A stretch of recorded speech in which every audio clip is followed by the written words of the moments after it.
Pero bago po tayo magsimula, ipapaalala ko lang po, wag pong kalimutan i-like tong video na ito ha. Pagkakita nyo pa lang, like nyo po agad ang video na ito, itong vlog na ito. And sana po, doon sa mga hindi ko pa po subscriber, yan, subscribe naman po kayo dito. Konting lambing dito sa channel ni Coach Oli News PH. Tayo po ay magbabalik muli. Alam mo sabi ni BP Sara, kalma lang siya. Kalma lang siya.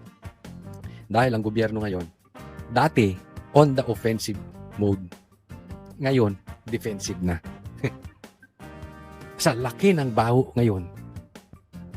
Kaya yun ang inaasikaso nila. Paano nila hindi pa sisingawin yung baho? Kaya out of context or out of reality, itong Pinklawan, lahat doon nakafocus. Yung tungkol sa flood control, sila nakafocus kay Sara. Ang gago, no? Ay, nako. Next po tayo. Ito, bigyan natin ng komentaryo. Etong impeachment, isasampa na sa Supreme Court. Ang temporary restraining order sa Korte Suprema ang grupong naghain ng ikatlong impeachment complaint laban kay PBBM. Layunin ng TRO na mapigilang pansamantala ang pagsasalang ng unang reklamo na inihain ni Attorney Andre De Jesus sa Order of Business ng Kongreso. Sa panayam ng Kongradyo ng Abante kay dating Congressman Negros Oriental, Jing Paras, sinabi niyang isa sa option nila ang paghiling ng TRO hanggat hindi tinatanggap ng Office of the Secretary General ang kanilang complaint. Ayan. I-stop muna. Okay? Yan ang hinihingi nila, TRO, i-stop muna itong unang complaint na sinampa na ang sinasabi ay yung nagsampa, parang tanim impeachment lang para magkaroon ng 1-year bar rule. Kasi dapat isa lang ang isasampa. Itong third complaint ay hindi tinanggap. Pero yung first complaint na walang kwenta, tinanggap. So, pinai-stop muna. Dapat ganun. Dapat gumalaw dito ang Supreme Court. Sana lang, time is of the essence eh. Kasi baka mamaya, gumalaw dito ang Supreme Court next year, wala nang kwenta. Dapat pa-stop muna ng Supreme Court. Kasi alam naman natin yun. Alam naman natin na yung nagsampang abogado ni Lisa. Yung congressman naman, na naging party nun, sa kanilang partido rin, tapos biglang sasampahan si Bongbong Marcos. Diba? Magkakakampi ang mga yan. So, alam na natin yung motibo. Hindi talaga panagutin si Bongbong Marcos. Kung hindi, i-technical. Kung bagat sa larong basketball sa liga, hindi pinapasok ng gate yung kalaban. Kasi alam nila, pag nakapasok ng gate yun at nakarating sa basketball court, todas sila. Tapos sila. Dahil magagaling. So sa gate pa lang, hindi pinapasok ng gwardya. So, default, di ba ang tawag doon? Ganyan ang ginagawa dito. Hindi po talaga naghahanap ng katotohanan. Na party ba si Bongbong Marcos? Hindi talaga sila nagpapairal ng batas. Kung hindi, pinipigilan ng batas na dapat ay magsisilbi sa taong bayan. Pinaiikot tayo. Gustong birahin sa technicalities. Diba? So tama itong ginawa nila. Kaya nga maganda to, this is a good sign. Na kinakabahan sila, kakabado na sila kay Saldico. Kasi na-intercept to eh. Alam nila, naamoy nila na mayroong magsasampa ng lehitimong impeachment. Itong grupo nila Chavit Singson. Di ba na-interview natin 2 weeks ago si Chavit Singson? Sabi niya mayroong malaking mangyayari. At alam naman natin na ito si Chavit Singson ay naging parte doon sa pagkakatanggal din nung kay Era. So sa interview natin, nagpapahiwatig na doon si Chavit. At ang balita natin, naamoy ito. Hindi lang doon sa interview naamoy ito sa kabila. Kaya inunahan. Nagigets nyo? Inunahan agad. Para hindi matuloy yung impeachment nila Chavit. Diba? Ang loko talaga ng grupo ni Bongbong Marcos, no? Kasabay ng pagbubukas ng sesyon ng Kamara sa Lunes, magsisimula rin ang 10 session days ni House Speaker Bogie D. Sa loob ng period na ito, may 3 araw para mai-refer na sa Justice Committee ang reklamo. Hingi kami ng temporary restraining order na hindi gagalaw muna yung iba. Oh. Hindi nila pwedeng galawin yung first impeachment Opo. kasi they have deprived us of our right. Bukod sa TRO, nais ding hingin ng grupo ang tulong ng Korte para pilitin ng Secretary General ng Kamara na tanggapin sa Lunes ang kanilang reklamo. Pero hindi na kami magsasapalaran uli. Why? Because we don't trust them anymore. Because nakikita na namin that there is a deliberate attempt na hindi talaga kami tatanggapin dahil yung unang complaint, yun ang ipapasok nila. Opo. Para lumabas yung one year year ban, opo. bar rule. Para yung impeachment lang na mahina, yun lang ang Didinggin. So ang ibig niya sabihin, hindi na sila tumaya, hindi na sila patagal-tagal pa. Kasi alam nila haharangin din sila sa Lunes. Dahil dapat ipasok muna yon. Alam nila na ipapasok yung unang complaint. Ang ginawa nila, lumapit na agad sa korte. Lumapit na agad sa Supreme Court para pigilan na. Titingnan naman natin kung a-action agad yung Supreme Court. May mga problema dyan. Alam naman natin, matagal kumilos yan. Pagka nakapasok na yan, at sila hindi pinapasok yung impeachment nila, antay tayong 1 year, wala na. Side ng bansang Pilipinas. Di ba? Unless na lang, mismo yung Panginoon na ang gumalaw. Di ba?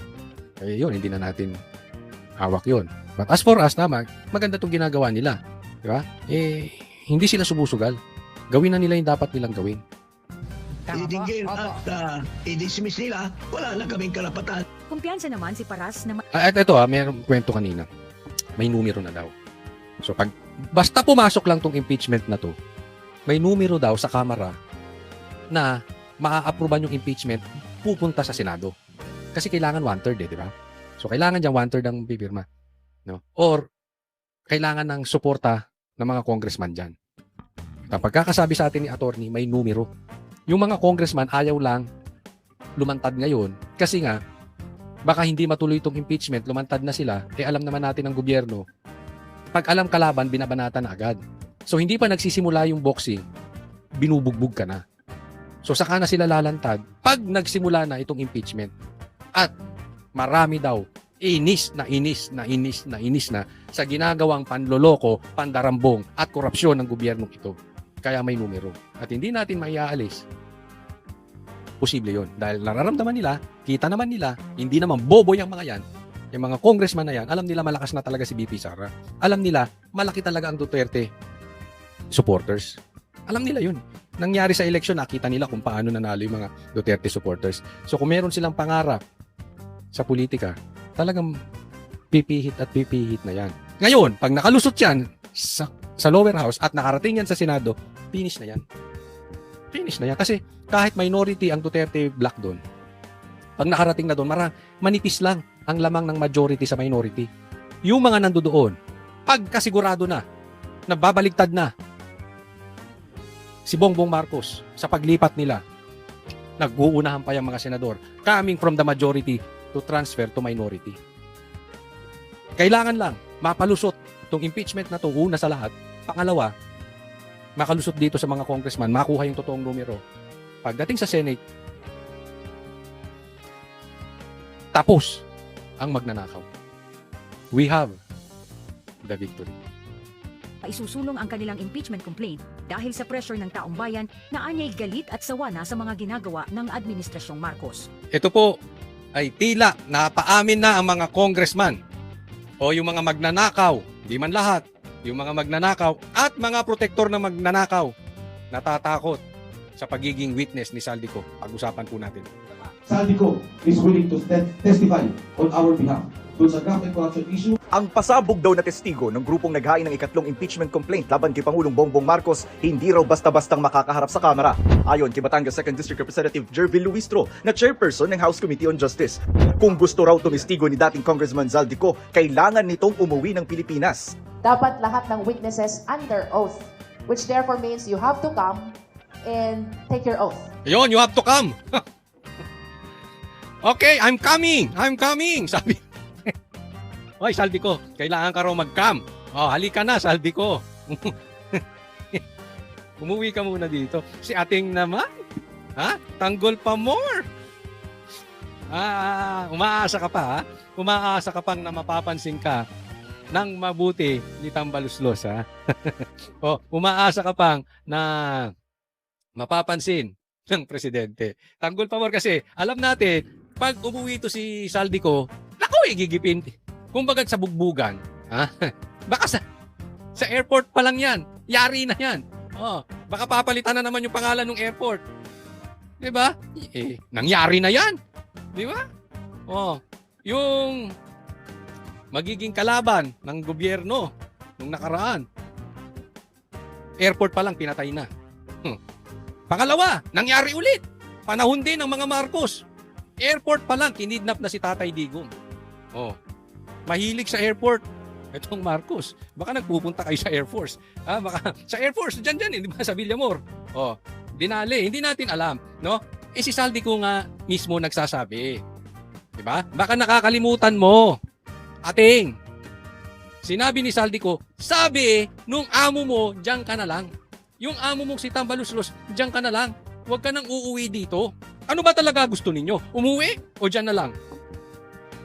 Kasi pag tiningnan mo yon, contrast yun eh. Sinabihan si Saldico, huwag umuwi. Yung kakampi, nung kalaban ni Saldico, ayaw siyang pauwiin. So ano? Uuwi o hindi? Kaya nakakatakot po ang pag-uwi ni Saldico. Dahil kung ayaw pauwiin, tapos biglang pauuwiin ngayon para lang tumistigo, ay masama ang pakiramdam ko dyan. Kayo ba? Ha? Hindi ba delikado yan? Makakapangako ba ang gobyerno? Nahahayaan siyang tumistigo? Mapoproteksyonan ba ng gobyerno? Baka sasabihin na naman ni Boying, magsoli ka muna ng pera bago ka makapagtistigo. Magsoli ka muna ng pera bago ka namin proteksyonan. Magsoli ka muna ng pera bago ka maging state witness. Yung ganyang kalaki, ang isasabog niyan sa Pilipinas, delikado. Di ba? Ayaw naman protektahan ng gobyerno. Kung hindi magbabalik ng pera, pera pa rin. Ating naman, para kang hindi abogada, para ka namang pinanganak lang kahapon, huwag din tanga-tanga, ha? Before you give your testimony, ang magiging issue na nga lang dyan, because he is a fugitive and he is facing the possibility of being arrested. Will he be willing to compromise that possibility of being arrested to be able to appear before any investigative body? Yon. So, pati si Ating, napaamin. Di ba? Fugitive siya. So, ibig sabihin, nahanap siya ng batas. So, pag umuwi yan dito, ikukulong. So, Saldi, pag umuwi ka rito, ikukulong ka. Willing ka mag-sacrifice, mag-testify ka, pero nakakulong ka. Warning! Warning from Ating. Di ba? So, eto mo, hindi natin ini-issue dito kung ano ba talaga ang nasa batas. Okay? Mas alam ng korte yan. Ang korte po ang magdi-decide kung talagang dapat umuwi muna si Saldico o pwede nang through Zoom siya magte-testify. Di ba? Ano naman yan? Isasampayan sa tamang proseso. Okay? So, hindi po natin kina-question yung legality nito. Ang kina-question po natin dito, unang-una pa lang, defensive na agad si Ating. Hindi nyo ba napapansin? Parang kinakabahan na yung magnanakaw. Diretsuhin na natin. Natatakot yung magnanakaw. At yung mga protector na magnanakaw, natatakot din kay Saldico.